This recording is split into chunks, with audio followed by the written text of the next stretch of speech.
High বন্ধুরা, আজ হচ্ছে শিবরাত্রির দিন। তো আমি সকাল সকাল রেডি হয়ে বেরিয়ে পড়েছি বাজারে যাওয়ার উদ্দেশ্যে। ফল, মিষ্টি, দুধ আর যা যা লাগবে কিনবো। তো আমাদের বাড়িতে এসে আমি দেখাচ্ছি যে আমার ফলটাও জোগাড় করা হয়ে গেছে। এই যে এটা হচ্ছে ধুতরো ফল। তো এই ফলটা পুজোতে দিতেই হয়, না হলে পুজো অসম্পূর্ণ থেকে যায়। আর এই ফুল, বেলপাতা তো লাগেই, জানো, আকন্দ ফুল। এটা আমাদের পাশের গাছ থেকে পাড়া হয়েছে। তো এইগুলো আমার মা নিয়ে এসে সব রেডি করে রেখে দিয়েছে। আর এদিকে আমি রেডি হয়ে যাই পুজো দিতে যাওয়ার উদ্দেশ্যে। তো আমি কী কী কিনলাম তোমাদেরকে পরে সেটা আমি দেখাচ্ছি।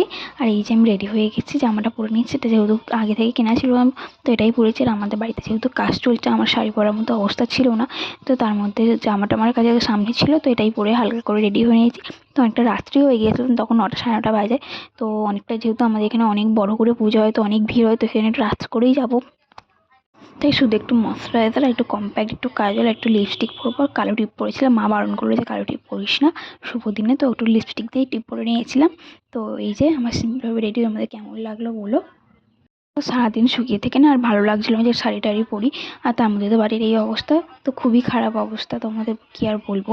তো সেই কারণে আমার আরও শাড়ি পরা হয়ে ওঠেনি।